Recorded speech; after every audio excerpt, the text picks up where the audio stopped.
and welcome back to my channel. I am going to talk about today a story time. It's going to be a story time about the time I had to go to the hospital at 2 a.m. Yeah, 2 a.m. and stayed there till 10 a.m. The next bright daylight outside. Bright daylight outside. So I'm gonna start with let me put my story time glasses on. Are they clean? Clean enough. Okay. So I'm gonna start from the beginning of the night. Might as well start with the whole story. It started with we were getting ready to go. Well, I was getting ready to go to this establishment. I'm not gonna say the name because that's a little bit too much information. But we were going to this establishment. It was like a party place, yes.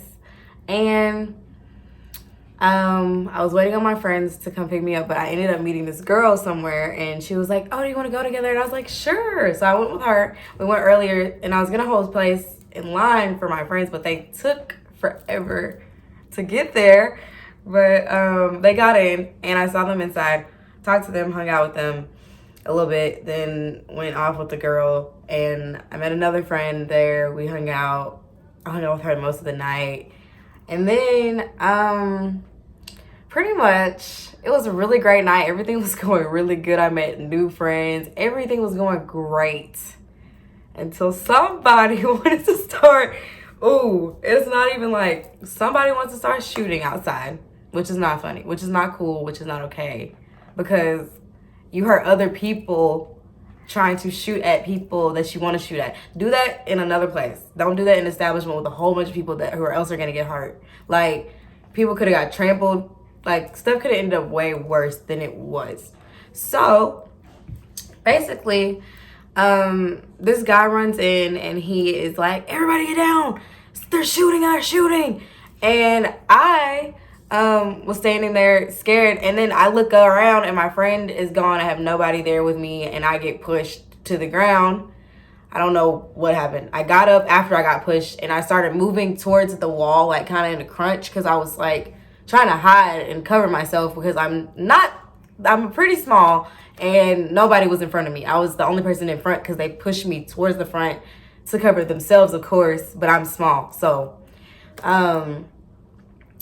but I looked down and my leg was bleeding like really bad. And I was like, oh my God. And then this girl was standing there. She helped me and put me over the chair. And she was like, "I'm gonna get you a towel." And I was like in shock. Like, I was like, I think I was crying. I really don't remember if I cried. I know I cried, but I don't remember if it was like, or like just calm crying, like shock crying. I found my friend on the stage. I screamed his name, and he came down, and I was looking for my other friend, Marcus, Deshaun 1K. I did the video with him, and I was looking for him. I looked for him, and I saw him up on the stage. He was up on the stage, or he wasn't up on the stage. He was up on the stairs. And when he got to the stairs, I looked at him. I was like, come here. And he was like, what? He really thought I got shot. And we'll get to that part. Hold on. So he thought I got shot. So he carries me out the place. Him and his friend carry me out the place. And my other friends are standing there like, "Wait, is that Miranda? Is that who I think it is?" And I'm like, "Yeah, it's me." It's me. Y'all didn't think that would happen to me at all. I didn't either. But I mean, it can happen to anybody. Anybody can get hurt. That's the thing. You have to be safe. You have to be safe. You have to be cautious. You have to be with people you trust. You cannot just be by yourself. I learned that, and I gotta start learning to be with more people. But also, I'm like a very independent person, so I like to be off by myself as well. So I have to learn that sometimes you're better off with people than you are by yourself. So anyways, back to the story. My friends, they come outside, they see me, and they're like, "What happened?" Like, and I'm like, I don't even know. Like, I'm still in a train of like shock. They're like, and then Marcus is like, she's straight. I think she's straight. Like, she just has, like, she has to go to the hospital. Like, she has to get stitches. And I'm like, I don't want to get stitches. I don't want to go to the hospital. I don't like to go to the hospital. I don't think anybody does. So I'm like, I look at it again because everybody's like, hey, we got to see it to know if you really need to go get stitches. So I look at it again. They're like, oh, you need stitches. And I'm like, really? Like, thanks for making me feel better. I knew I needed stitches. I felt the hole in my body. But thank you. Thanks for your opinions.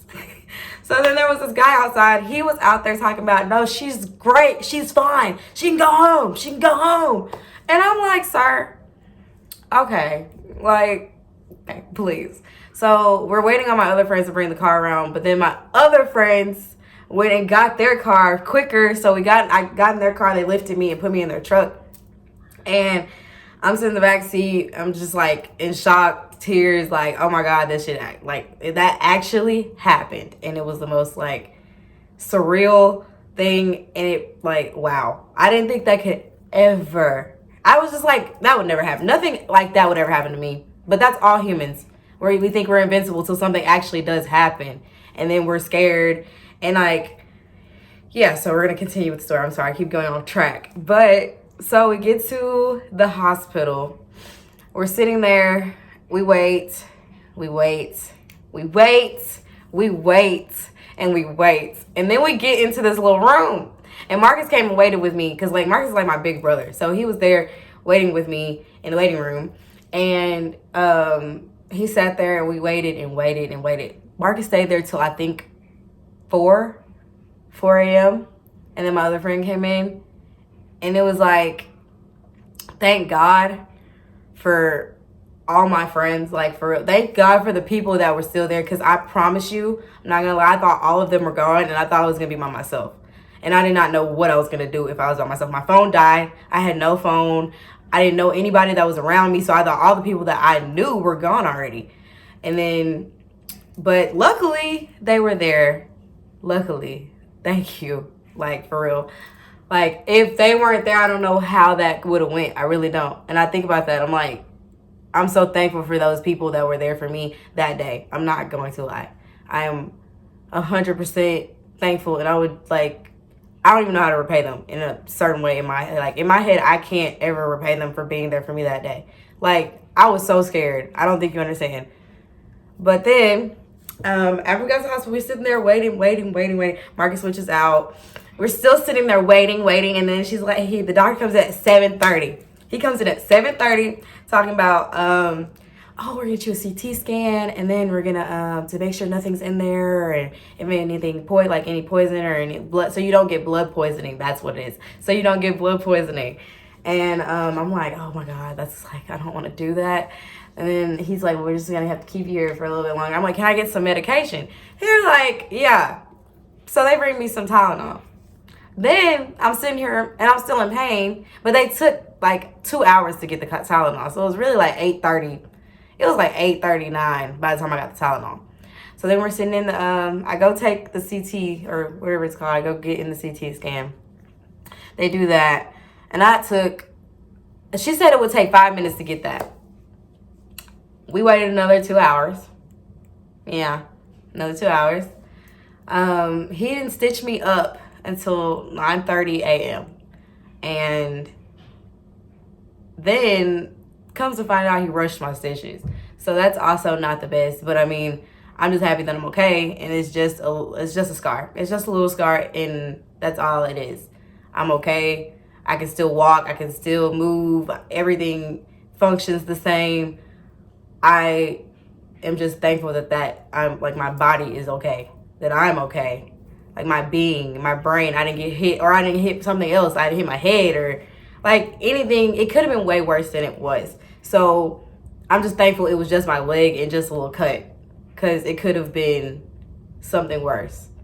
And that's scary to think about. But I can't be scared to live. No one can be scared to live their life. You have to live your life. You can't just stay in a huddle in your house all day, every day. Like, that's not what humans are for. Humans are supposed to, like, be around each other, because that makes them happy. It makes you a happy being. But also, you could be your individual, but that's what got me in trouble. I tried to be an individual. After that, after I got the stitches, I went home. I couldn't really move a lot, honestly. I stayed in bed for majority of the time. I was supposed to go to this thing we had at our school, But I didn't end up going because they were like, you probably don't want to do all that walking and all this. And I'm like, okay, yeah, I probably should just stay in bed. So I stayed in bed. Tell me why. Something else popped off. Some boys pulled out a gun. And I'm like, why are guns toys? No, they're not toys. These like kill people. I guess that doesn't, okay. That didn't go through our heads. Anywho, I'm not even going to get into guns. That's not even why I'm here. I'm here to talk about my story time and having to be at the hospital from forever over something that should not have happened because of some silliness. But I mean, things happen. And I will say it definitely taught me that the people who are close to you are going to be there for you throughout anything. They're going to stay there for you throughout anything. They don't care if they're tired. They don't care if they will be there for you. And that's like, I learned, like, I really needed to see that. I needed to see that people are going to be there for you when you really, really are down bad. Like, I was scared. And luckily, the people I had there with me kept me uplifted. They kept me thinking, oh, I'm straight. I'm not hurting. Like, I know it hurts, but they're right. I'll be okay later on. It's just a little scratch. It's just a little scratch. And it's just a little, I'm going to say it's my war wound. Because I went to war. Because I'm a war baby. Did he say? No. Back. Anyway. But yes, my scar is healing pretty well. I was pretty much down for a week. Like, I could not do anything. I didn't do any YouTube. Like, I just posted videos, but I couldn't make YouTube videos because I had like 2-3 videos planned out that week. Like, I was supposed to do something, and then I was supposed to do a prank, and I didn't get the chance to because of what happened. But I'm like, it was just a setback, and it wasn't my fault. So therefore, you just got to pick it up and keep it moving. You got to pick it up and keep it moving. You have to. Because you can't let things bother you like that. You know what I mean? Also, I forgot to tell you guys that I have a picture right here of all my stitches. Like the processes. Day 1, day 2, day 3, day 4, day 5, day 6, day 7, day 8. And I think there was a day 9, but I didn't take a picture of that. And then I got them taken out. And I don't want to show y'all because it's kind of gross looking. I'll show you when it's completely healed and it's like a cool scar.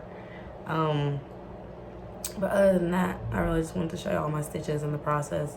And like, day 1 was really crappy. Day 2 was crappy. Day 3 was crappy. Day 4 was okay. It was better. Day 5 was better. Day 6 was better. Day 7, I was up moving a lot. Day 8, perfectly fine. And then I had to get it cut out. It was a little sore. It's still a little sore and like tender when I hit it on places or anything, but I am straight now.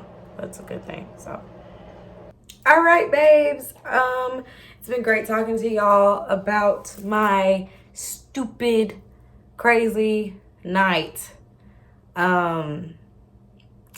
It was fun. It was a very fun night up until what happened. I'm so serious. I'm like, I had a great night. I thought I was going home, getting to bed, going to sleep.